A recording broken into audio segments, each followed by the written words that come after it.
Donald Trump has said how the US is going to be the crypto capital of the world, but how do we get there? What has been done to help XRP and other US assets to flourish in the United States?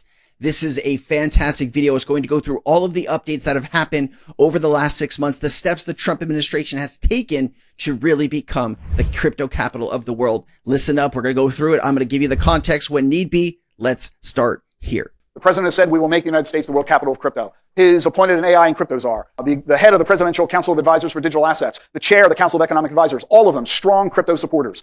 Every member of his cabinet has disclosed they personally own Bitcoin.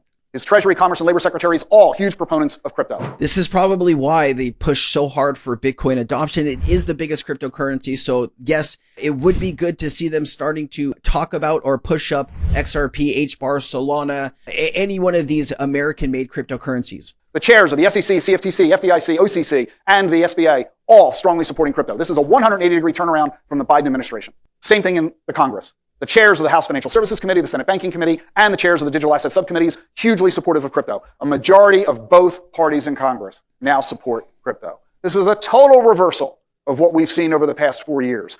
Remember, in 2019, the SEC and FINRA issued a statement. The OCC issued a similar statement in 2021. The Fed issued a similar statement in 2022. All of those statements said the same thing. Banks may not custody crypto.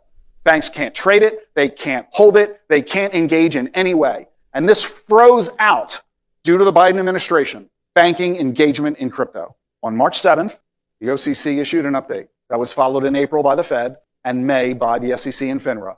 And all three of the updates rescinded their prior rules. Thank God.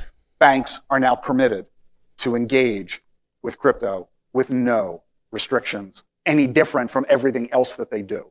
So they're allowed to deal with crypto the same way they're allowed to deal with stocks and bonds and money.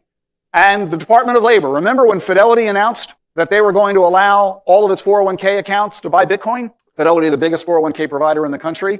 The Department of Labor immediately issued a notice saying that the Employee Benefits Security Administration will investigate any 401k plan that does that and take appropriate action.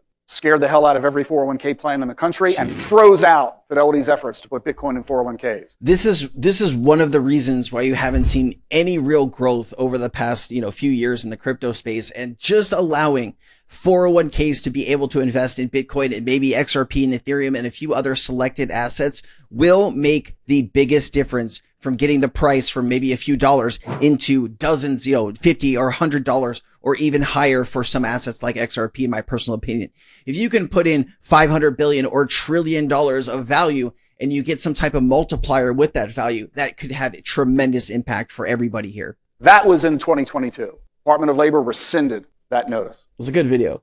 So your clients who have a 401k are now going to be able to be investing in Bitcoin directly. The SEC in May added Coinbase to the S&P 500.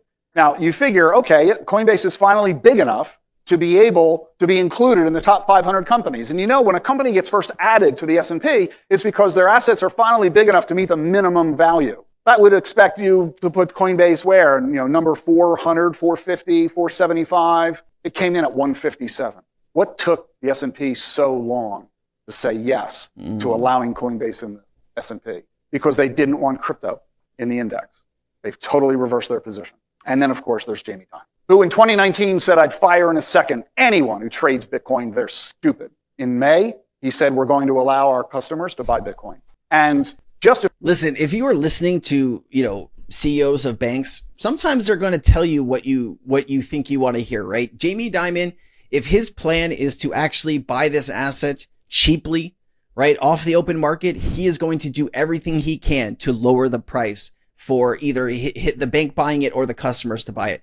Jamie Dimon has done this over and over again with several other, topics. I don't want to get into how many fines Chase has paid into the billions of dollars for doing things like this, but this is a common practice for some of these larger institutions to put FUD out into the market while behind the scenes they are a big buyer of that. A few days ago, they announced that they will allow you to use BlackRock's Bitcoin ETF as collateral for loans. And Jamie said, I defend your right to own Bitcoin. This is the ultimate reversal. Wow. We know that the president wants to create the Bitcoin strategic reserve. What a lot of folks don't realize is that 28 states are racing to do the same thing. 2 of them have already passed the law. We've got 65 million American adults who own it.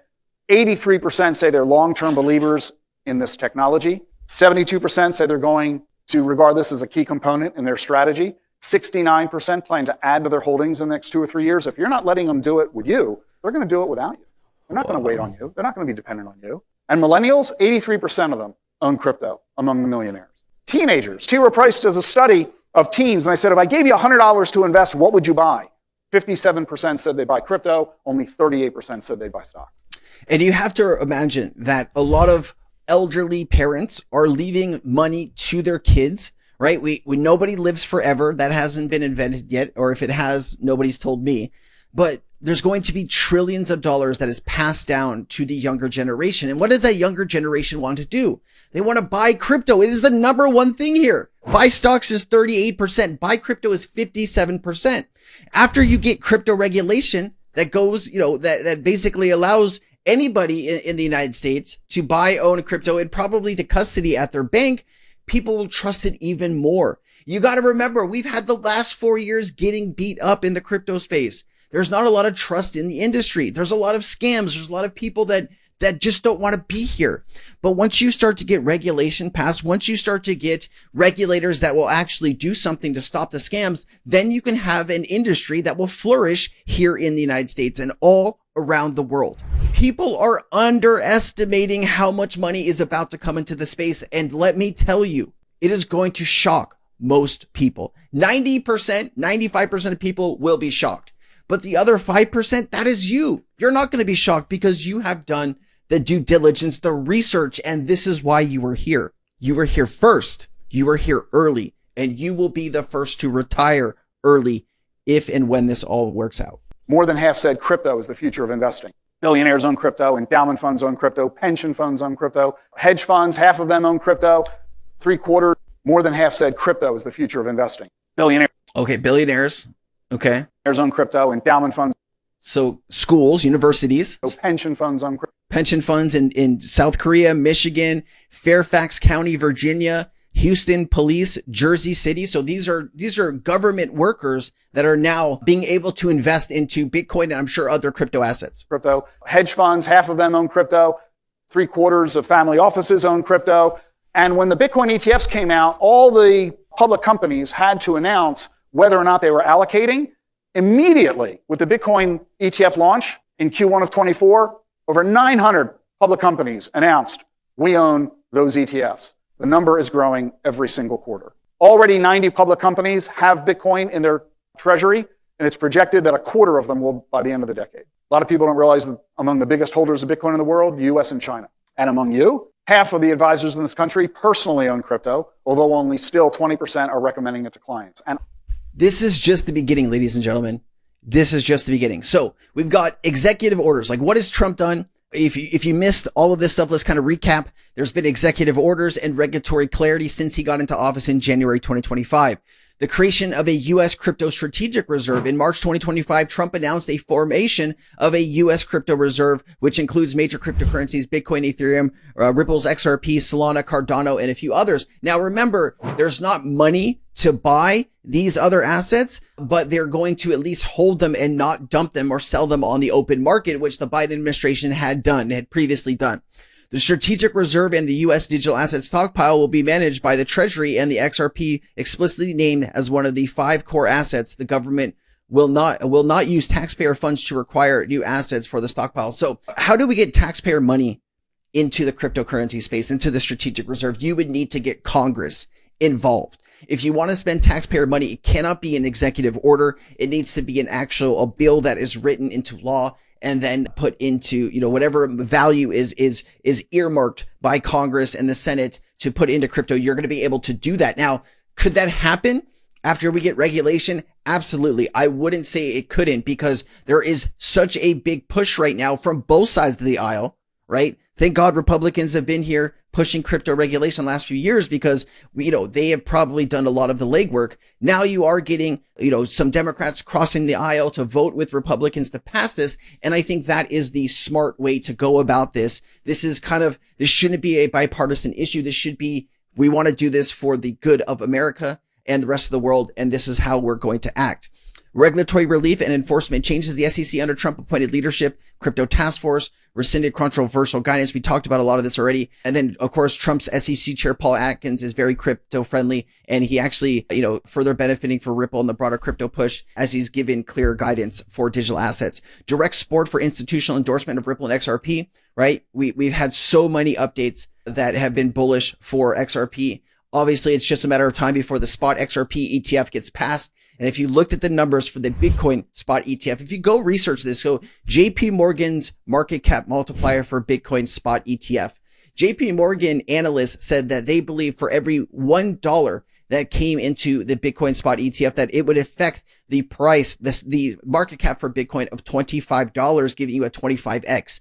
There's less liquidity in XRP. So if you brought in $1 billion, that could affect the market cap 100 billion or even higher. I'm going to be looking for that once it gets passed. And then, of course, you have the broader policy initiatives, a lot of the stuff that we talked about that I don't really need to get back into it, but there's going to be some key changes that will unlock value for us over the coming years. And you also got to understand that Trump's sons and his family are in. His son is in, right? Oh, wait, his 3 sons, right? His Barron, Eric, and Don Jr. All 3 are doing their own things in the cryptocurrency space. And this is what they've been telling people. Our banking system is broken. Our banking system is antiquated. Our banking system favors the ultra wealthy. And what actually got me into it is the fact that I realized our banking system, it was weaponized against the vast majority of people in our country.